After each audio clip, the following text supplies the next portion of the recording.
Imagine a world where entire communities are torn from their homes, their lives uprooted in an instant, and their identities stripped away. Between 1500 and 1900, millions of Africans were forcibly captured and transported across the Atlantic by European traders, a journey that would come to be known as the Middle Passage. These people were not mere numbers, they were farmers, merchants, priests, parents, children, sons, daughters, and spouses. Each carried dreams, traditions, and the weight of their families' histories. Yet, for decades, they were reduced to nothing more than cargo, packed into ships with no room to move, no fresh air to breathe, and little hope of survival. The story of the transatlantic slave trade is one of unimaginable suffering, but it is also a story of resilience. From the moment captives were seized, sometimes by neighboring tribes, enticed by European goods, they were thrust into a world of uncertainty. Many endured months-long marches to coastal forts like Elmina and Goree Island, waiting in dark, crowded compounds before being forced onto ships bound for the Americas. These ships were designed to carry human beings like merchandise, maximizing space while ignoring the basic needs of the captives. Overcrowding, disease, malnutrition, and abuse were daily realities. During the voyage, the horrors escalated. Illness spread quickly in the suffocating hold, and those too weak to survive were sometimes thrown overboard. Yet even in this darkness, moments of courage and defiance emerged. Many captives resisted in whatever way they could, refusing to eat, attempting escape, or even organizing revolts. These acts of bravery remind us that humanity cannot be fully extinguished, even the most dire circumstances.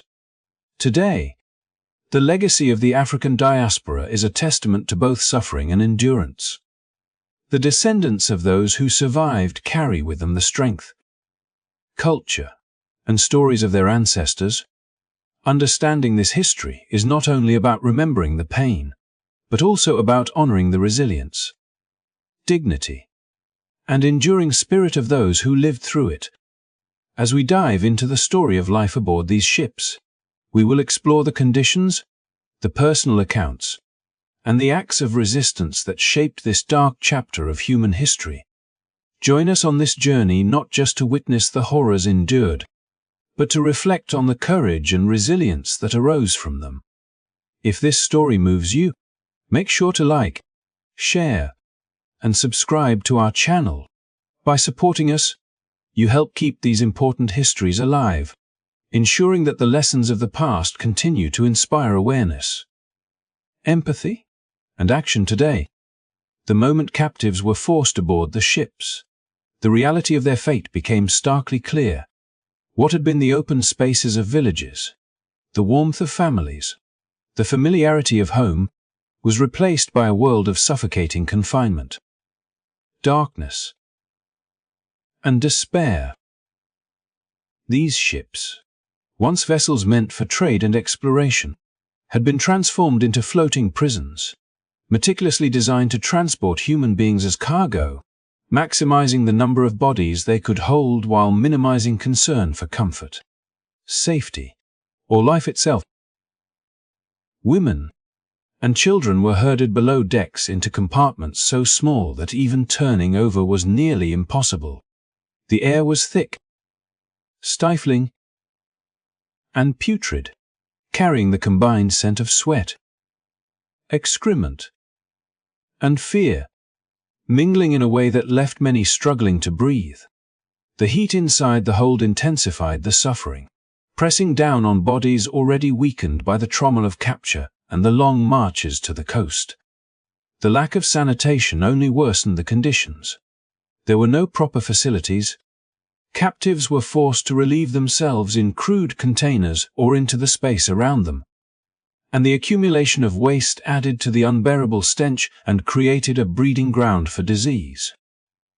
Dysentery, smallpox, and fever spread swiftly in the crowded quarters, and without medical care or proper nutrition, illness became a relentless companion for many. Food and water were minimal and rationed in ways that left countless individuals hungry, thirsty, and disoriented. Those who could not tolerate the conditions, who fell ill or grew weak from starvation, were often cast aside, their lives deemed expendable in the cruel calculus of profit. Some were thrown overboard, a grim solution to manage overcrowding, disease, or insubordination. Others simply perished in silence, their deaths unnoticed beneath the constant groans, cries, and despair that filled the hold.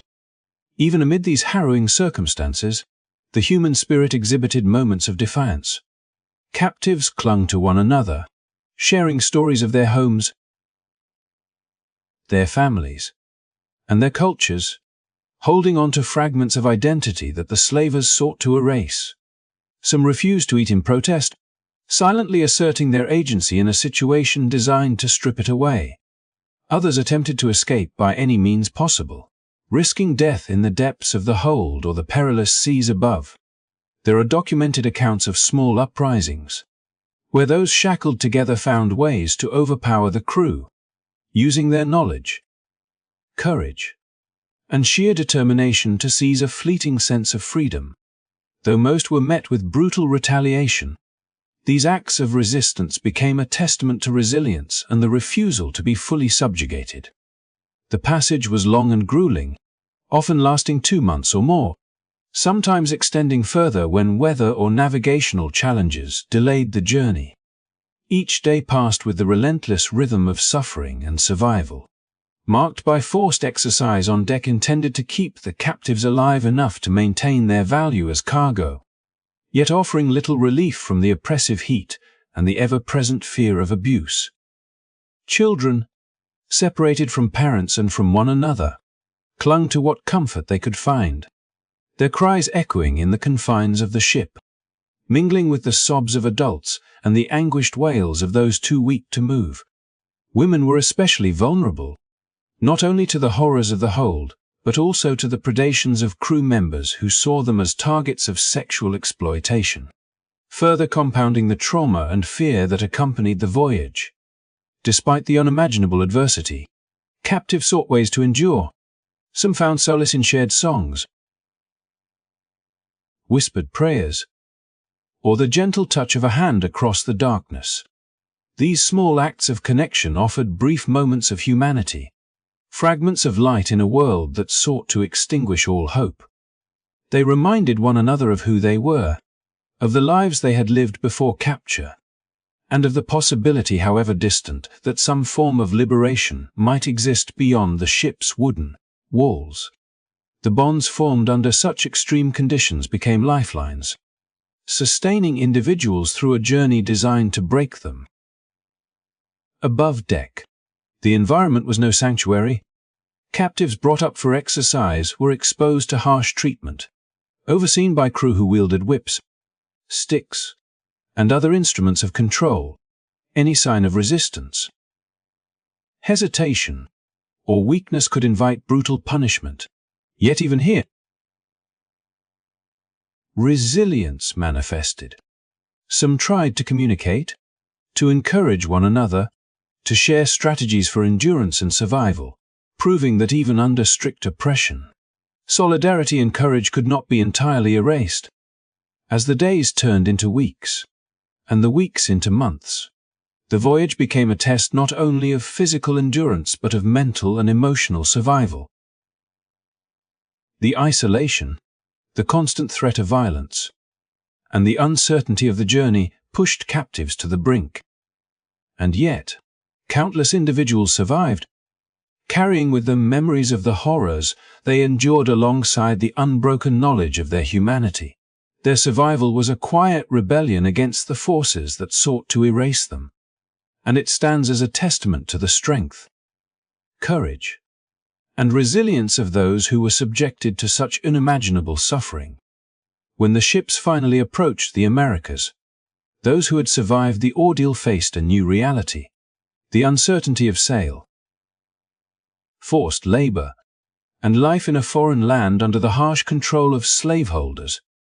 Yet even as they were thrust into this next chapter of struggle, the shared experiences aboard the ships, the acts of resistance, the small comforts, and the perseverance of spirit remained with them, shaping their endurance and defiance in the years to come. The Middle Passage was not just a route across the Atlantic. It was a crucible of human suffering and resilience, a dark testament to cruelty, but also a reminder that even in the most oppressive conditions, the human spirit can find ways to endure, resist, and survive. Long before the captives felt the crushing heat and stench of the slave ships, their journey began in a faraway land, in villages filled with life, laughter, and familiar rhythms that had endured for generations.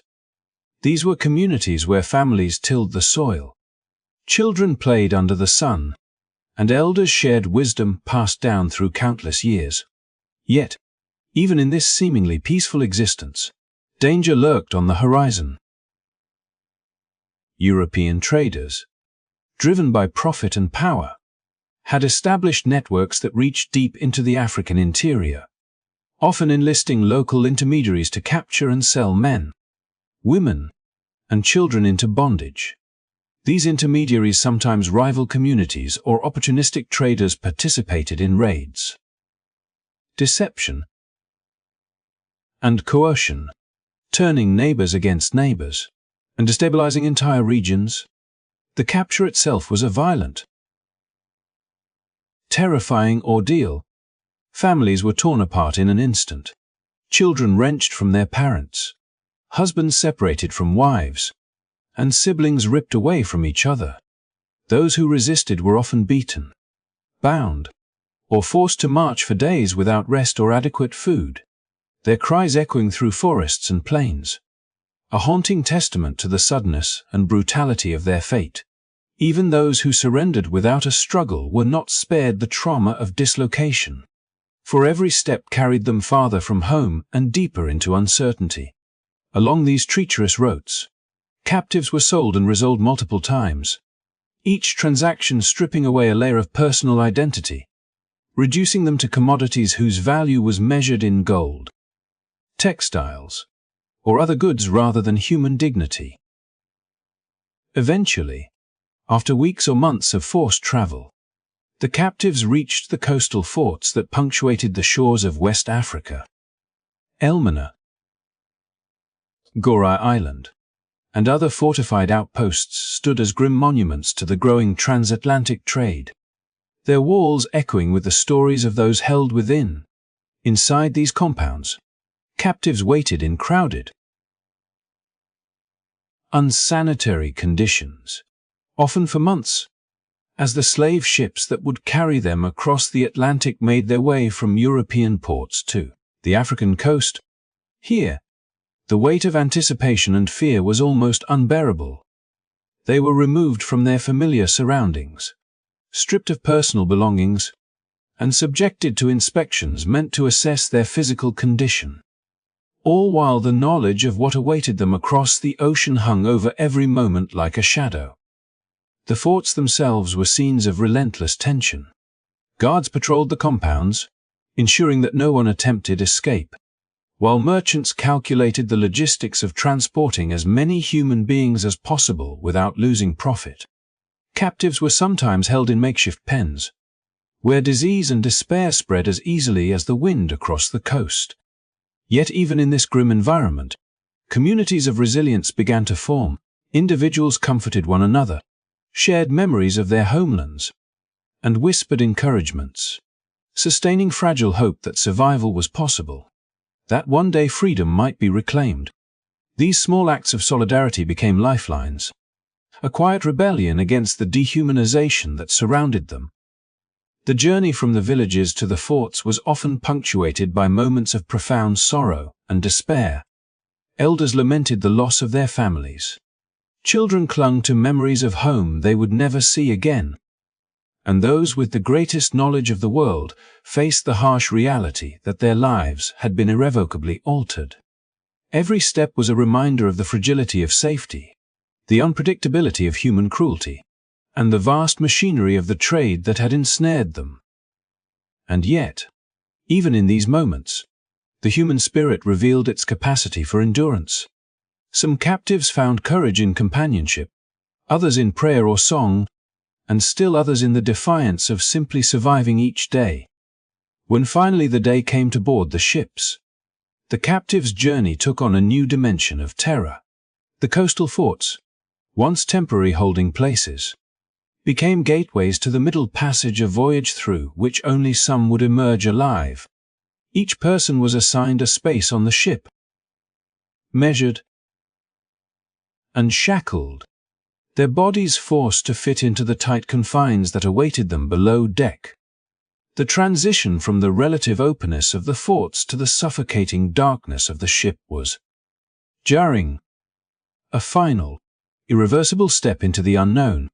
Yet the experiences at the forts, harrowing as they were, had already begun to forge a sense of shared endurance among the captives, a subtle but vital preparation for the trials that lay ahead. Through all this, the connections formed between captives proved crucial. Strangers became companions, allies against the overwhelming power of their captors. They learned to read one another's expressions, to anticipate moments of danger, and to provide comfort when despair threatened to consume them. The forts, despite their oppressive nature, became spaces where fragments of humanity could still be preserved, a testament to the indomitable resilience of those who refused to let oppression completely erase their identities. By the time the ships arrived to carry them away, the captives had endured months of forced marches, repeated sails, and the psychological weight of captivity. Their bodies bore the marks of violence and exhaustion, and their minds carried the memories of the communities they had lost. And yet, even in this dire state, the bonds they had formed, the courage they had mustered, and the small acts of resistance they had practiced would provide the strength needed to face the horrors of the Middle Passage. In the narrative of the transatlantic slave trade, the journey to the coastal forts represents both the depth of human cruelty and the persistence of resilience, marking the first stage in a voyage that would test every aspect of survival and endurance, and leaving an indelible mark on the history of those who lived through it. As the captives settled into the dark, suffocating holds of the ships, the true horrors of their journey across the Atlantic began to unfold. The Middle Passage was a gauntlet of death, a cruel test of endurance where survival was never guaranteed. From the moment they were shackled and lowered below deck, the enslaved were confronted with an environment designed to strip away every vestige of comfort, privacy, or dignity. The air was heavy and stagnant, carrying the scent of unwashed bodies, human waste, and the damp rot of a vessel at sea. Disease spread quickly in these conditions, and illness became as constant a companion as fear itself. Dysentery, smallpox, and fever claimed countless lives, often before the captives had even glimpsed the strange and distant lands that awaited them. Food and water, meager and irregular, offered little relief. Meals were reduced to the bare minimum, often inedible or contaminated, and any refusal to eat was met with severe punishment. Hunger gnawed at bodies already weakened by months of marches and confinement, and dehydration compounded the misery. Captives who grew too weak to stand or resist were easy targets for the crew's cruelty. The enslaved, seen as property rather than human beings, were treated with brutal efficiency. Those who fell ill, rebelled, or were deemed unfit were often thrown overboard. Their lives ended without ceremony or acknowledgement.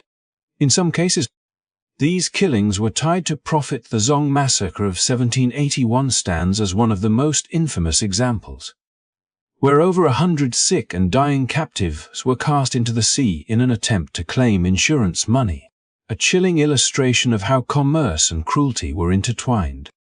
Every day on the ship was a struggle for survival. The confined spaces meant that even simple movements were restricted. Captives were often shackled together in pairs, forced to lie side by side in positions that left little room to turn. The filth from accumulated waste, combined with the oppressive heat and lack of ventilation, made the hold a breeding ground for disease and despair. The cries of children, the groans of the sick, and the wails of those mourning the dead created a chorus of suffering that seemed to stretch endlessly through the wooden corridors of the ship. There was no relief from the omnipresent fear, the fear of disease, the fear of abuse, and the fear of the unknown fate that awaited them in a land they could not yet see. Yet even amid these unimaginable conditions, the human spirit asserted itself. Acts of defiance and survival were quietly interwoven into the fabric of daily life aboard these ships. Some captives refused to eat as an act of resistance, a statement that their bodies were not entirely under the control of their oppressors. Others attempted to organize uprisings, exploiting moments when the crew's attention faltered to seize a fleeting sense of agency. While most of these rebellions were suppressed with brutal violence, the fact that they occurred at all testified to the enduring resilience and courage of the enslaved. The stories of ships like the Amistad, where captives successfully revolted and ultimately returned to Africa, stand as monumental examples of human determination in the face of overwhelming odds. Punishment aboard the ships was arbitrary and extreme. Captives who showed signs of resistance or weakness were often subjected to beatings. Forced labor, or other forms of cruel discipline. The crew's authority was absolute, maintained through fear and violence, and the consequences of disobedience were severe. Sick individuals, unable to perform the tasks demanded of them or to maintain the expected appearance of vitality, were sometimes deliberately cast into the ocean, their deaths rationalized as necessary or profitable. In this environment, the value of human life was measured not by compassion or morality, but by its utility to the slavers and its potential to generate profit. Children and the elderly were not spared. Infants, shackled or left to lie on the filthy decks, were highly vulnerable to disease and starvation, and the oldest members of the captives often succumbed first to the relentless hardships. Women, particularly, bore multiple layers of suffering. In addition to the physical and emotional toll of confinement, they were frequently subjected to sexual exploitation by the crew, a grim reminder of the intersection between gender and oppression aboard these ships. Despite these relentless challenges, captives found ways to maintain some semblance of dignity, comfort, and solidarity. Whispered prayers, shared songs, and mutual support became lifelines that allowed them to endure days and nights filled with unimaginable hardship. The journey across the Atlantic, with its high mortality rates and constant threat of violence, was more than a test of physical survival. It was a crucible of psychological endurance. Every day presented new challenges: the spread of disease, the scarcity of food and water, the ever-present abuse, and the fear of sudden execution. Yet through these trials, stories of resilience emerged. Some captives developed strategies to cope with the oppressive heat and stench.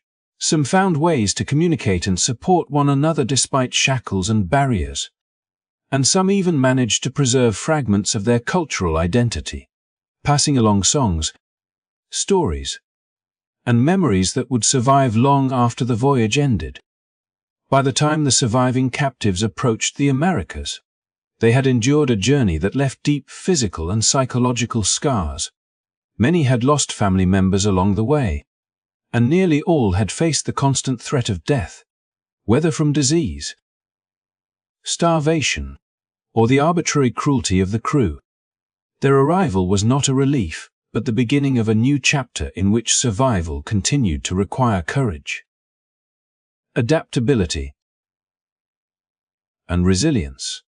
The Middle Passage, in all its horror, thus stands as both a testament to the depths of human cruelty and a monument to the endurance of those who survived it. A chapter of history that reminds us of the extreme hardships faced and the remarkable strength required simply to endure and survive. even in the darkest depths of the holds, where the air was thick with heat, fear, and the stench of human suffering, the spirit of resistance never fully died. The Middle Passage was designed to suppress every shred of autonomy, every flicker of defiance. Yet there were moments when courage surged through the captives like a tidal wave, transforming despair into acts of extraordinary defiance.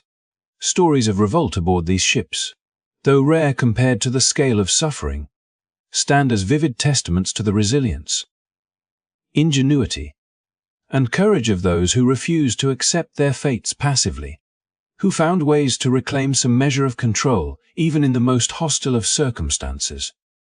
One of the most famous revolts occurred aboard the Amistad in 1839, a vessel transporting enslaved Africans along the Spanish route toward Cuba. The captives, led by Joseph Sinker, were keenly aware of the stakes and the danger involved. Yet they recognized that inaction would mean the continuation of their oppression, the slow erasure of their humanity. By seizing the ship and overcoming their captors, they demonstrated that even under extreme duress, collective courage and precise planning could turn the tide, allowing them to steer toward freedom rather than submission. The subsequent legal battle that followed in the United States, ultimately culminating in their liberation, underscored the far-reaching consequences of their resistance. The Amistad Revolt not only challenged the physical control of the slavers, but also confronted the legal and moral frameworks that had long justified the enslavement of African people. It became a symbol of hope, proving that courage and determination could ignite change, even within an institution as entrenched and ruthless as the transatlantic slave trade. But the Amistad was far from the only example. In 1730, the Little George departed from Guinea bound for Rhode Island, carrying nearly 100 captives who had endured weeks of marches and confinement even before boarding. Several of the enslaved men, recognizing a moment of opportunity, slipped free from their shackles and overpowered the crew.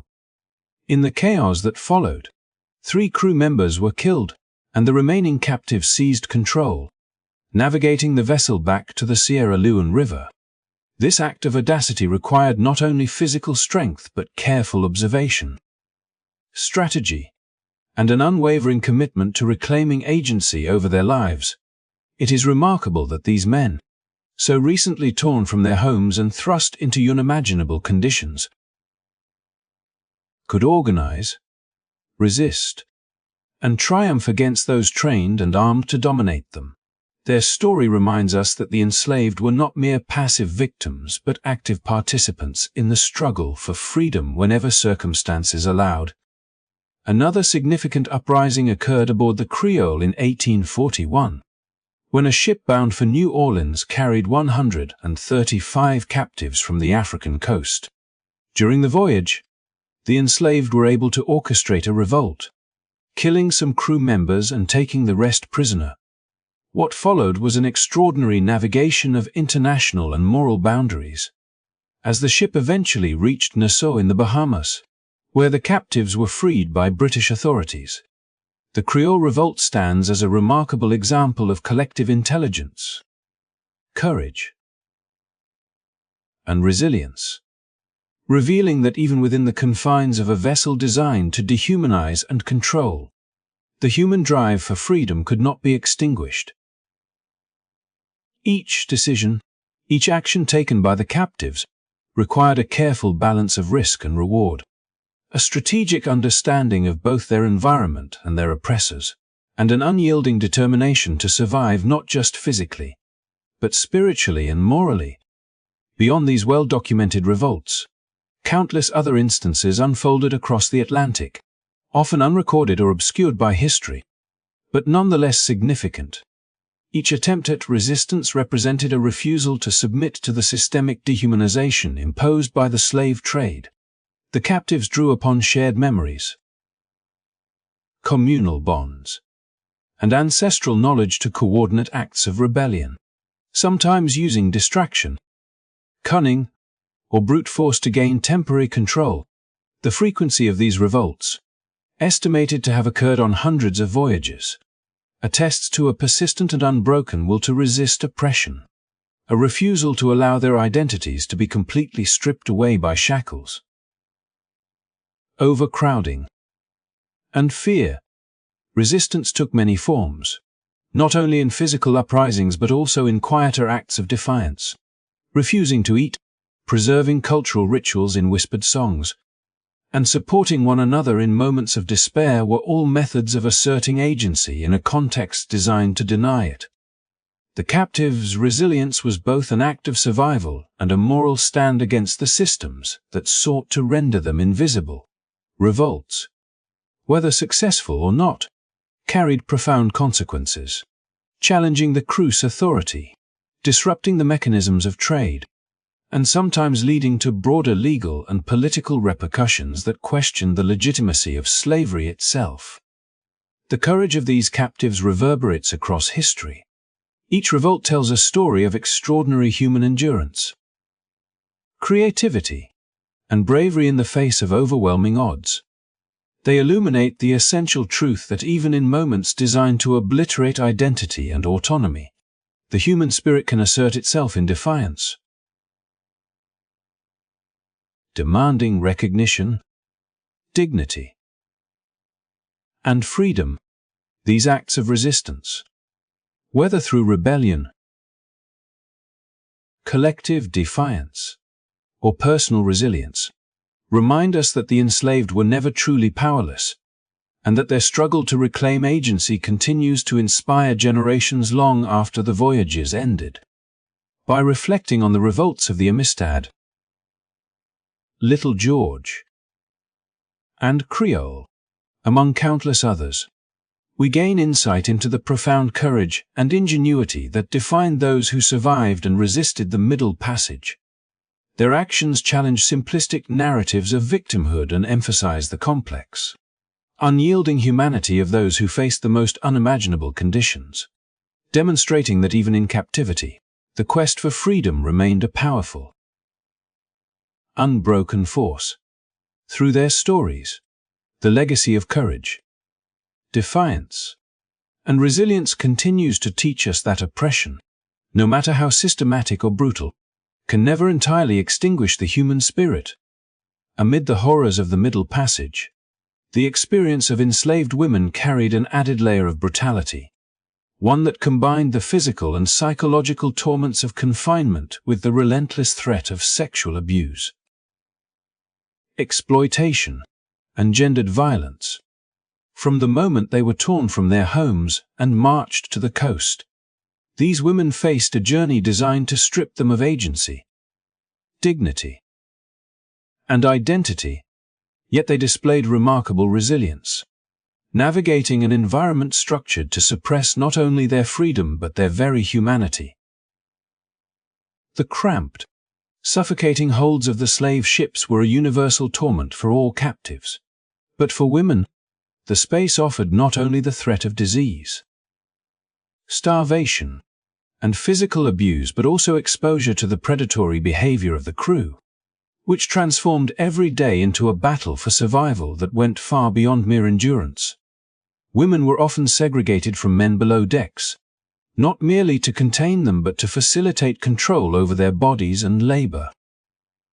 Unlike men, who were usually shackled together, women sometimes had slightly more freedom of movement, but this so-called liberty exposed them to dangers that their male counterparts did not face. Crew members frequently exploited this mobility, taking women as sexual partners by force, coercion, or the manipulation of social and hierarchical power structures aboard the ship. The threat of violence was omnipresent. Any attempt to resist could result in brutal punishment, and yet women found ways to assert their agency in subtle, creative, and courageous acts. They whispered to each other, shared scraps of food, comforted children, and maintained vestiges of their cultural and familial identities, small acts of defiance that affirmed life even in the most dehumanizing circumstances. The narratives of individual women reveal the depth of both suffering and resilience. Accounts from voyages such as those of a 15-year-old girl on Captain John Kimber's ship describe repeated physical abuse, public humiliation, and the cruel spectacle of being flogged for refusing to participate in the commodification of her own body. Despite the cruelty inflicted upon her, her resistance became a powerful statement, demonstrating that even in the midst of unimaginable oppression, enslaved women could exert some measure of control over their responses, preserving their humanity in a context designed to eradicate it. Similarly, stories from other voyages recount women who faced the threat of being thrown overboard for illness, perceived insubordination, or the potential for contagion, yet they endured with a mixture of cunning, compliance when necessary, and occasional, quiet rebellion. These acts of survival were as much a moral and psychological resistance as a physical one, underscoring the complexity of human endurance under systematic violence. Children added another dimension to the vulnerability of women aboard these ships. Mothers, unable to shield their infants fully from disease, heat, and abuse, carried the constant weight of fear and grief. Yet they sought to protect, comfort, and nurture their children whenever possible. Some women sang to their infants or whispered prayers, acts that conveyed love, hope, and cultural memory amidst the chaos and suffering, even as the conditions below deck threatened to consume both mother and child. The maternal bonds, strained and endangered, became an anchor of resilience, demonstrating that even when stripped of external freedoms, women maintained the moral and emotional frameworks that allowed survival not only of themselves but of the next generation. Sexual abuse was a grim reality that intersected with other forms of oppression aboard these ships, making survival particularly complex for women. They navigated a terrifying duality: the necessity of self-preservation in an environment of constant danger, and the desire to resist being reduced to objects of commerce and exploitation. Some women attempted to manipulate perceptions or exploit the desires of the crew to protect themselves or gain small advantages, such as additional food or slightly more freedom of movement.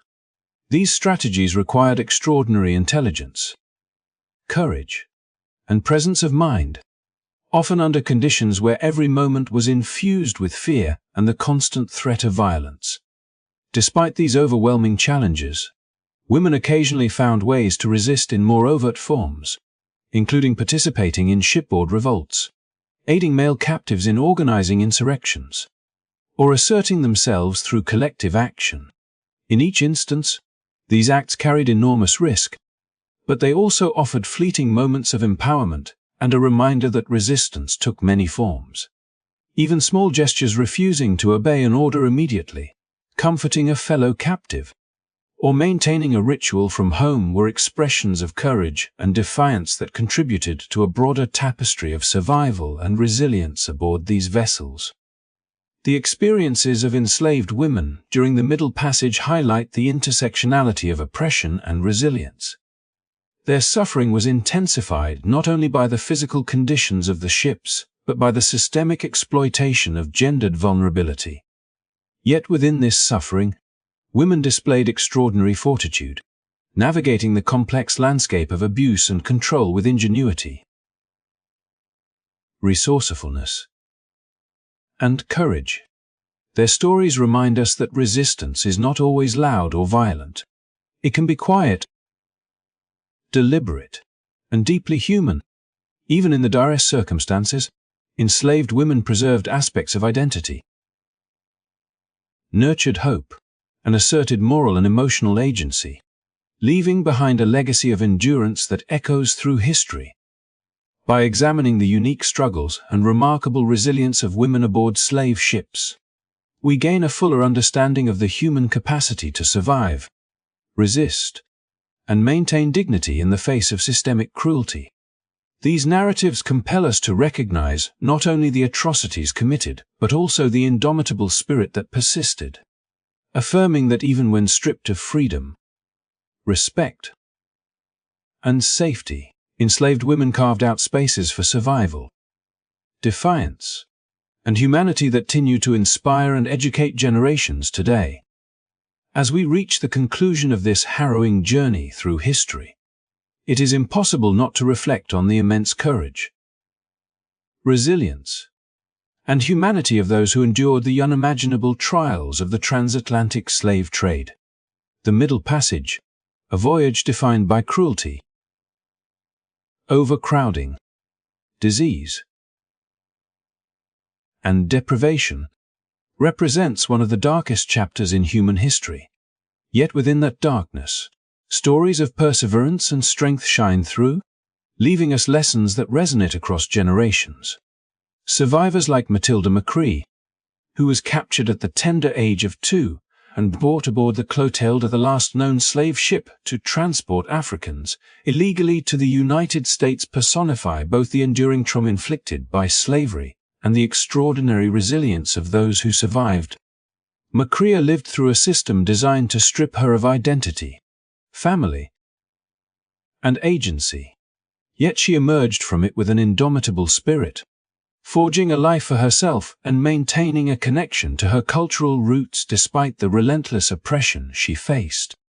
Her story reminds us that even in the face of systemic cruelty, human beings possess an extraordinary capacity for endurance, adaptation, and defiance. The legacy of the Middle Passage and the broader institution of slavery is not confined to the distant past. It continues to shape the social, cultural, and political realities of the modern world. The displacement of millions of Africans created the African diaspora, connecting continents and cultures while also embedding histories of trauma, resilience, and survival into communities throughout the Americas and Europe. Each survivor carried not only physical scars, but the psychological weight of separation from families, the loss of homeland, and the trauma of commodification and dehumanization. Yet, the stories of these survivors also illuminate the ways in which people resisted, preserved their identities, and cultivated communities even in the most oppressive circumstances. McCree's life, along with countless others who survived the Clotilde and similar voyages, embodies this remarkable interplay of suffering and resilience, showing that while systems of oppression sought to erase identity, those who survived asserted their humanity in ways that shaped the cultural landscape for generations to come. The significance of survivor narratives extends beyond historical documentation. They serve as moral and educational touchstones, compelling us to confront the consequences of cruelty, indifference, and systemic injustice. By hearing these stories, we gain insight not only into the physical realities of slavery, but also into the emotional and cultural impact on those who lived through it. These accounts force us to reckon with the profound ethical questions surrounding human rights, dignity, and the responsibilities of future generations to acknowledge and rectify the legacies of oppression. McCree's experiences, like those of other survivors, challenge us to recognize that resilience is not merely the absence of suffering, but the active cultivation of agency, community, and hope amidst unimaginable adversity. Reflecting on these histories also underscores the importance of remembrance and education in preventing the repetition of such atrocities. When we study the lives of the enslaved, we honor their courage and sacrifice, ensuring that the enormity of their suffering is neither forgotten nor diminished. This process of remembrance allows us to engage with history in a way that fosters empathy, understanding, and a commitment to justice. The stories of revolt aboard ships like the Amistad and the Creole, coupled with personal narratives like McCree's, illustrate that while the enslaved were subject to extreme violence and control, they continually sought ways to assert freedom, dignity, and identity, offering lessons on resilience, moral courage, and the enduring pursuit of justice. Moreover, The long-term social and cultural impact of these experiences is evident in the communities, traditions, and narratives that emerged from the African diaspora. Music, storytelling, religious practices, culinary traditions, and social structures in the Americas carry traces of African heritage, often preserved through generations as acts of cultural survival and resistance. Survivors' stories highlight the active role enslaved individuals played in shaping these legacies, demonstrating that even under oppressive circumstances, culture, identity, and human creativity cannot be entirely suppressed. Muscrea's life, her perseverance through sharecropping, her efforts to maintain family ties, and her eventual legal claims, even if dismissed, speak to a continued struggle for recognition, dignity, and justice, echoing across decades and reminding us that the fight for equality and human rights is ongoing. As we consider the scope of suffering, courage, and resilience aboard the slave ships and through the transatlantic slave trade, we must also recognize our role as witnesses to history. It is a call to honor the memory of those who endured unspeakable hardships by fostering awareness, promoting justice, and committing to the dignity of every individual. By learning from the past, we are better equipped to challenge oppression in its modern forms, celebrate human resilience, and uphold the values of empathy, solidarity, and human rights in our own lives. The stories of Matilda Muscrea and countless others teach us that while systems of oppression may attempt to crush the human spirit, the drive for freedom, dignity, and self-determination cannot be extinguished. In closing, let us not only remember the horrors of the Middle Passage, but also celebrate the courage, resilience, and humanity of those who survived, as their lives continue to inspire and educate us. Let their stories remind us that even in the face of overwhelming adversity, the human spirit can prevail, asserting dignity, forging connections, and inspiring future generations to fight for justice. Thank you for watching. And if this video has helped you understand the resilience and struggles of those who endured the transatlantic slave trade, please give it a thumbs up, share it with your friends and family, and subscribe to our channel for more stories that illuminate history, humanity, and the enduring power of resilience. Every like, share, and subscription helps us continue to bring these important narratives to light. And your support ensures that the voices of the past continue to educate and inspire the present and the future.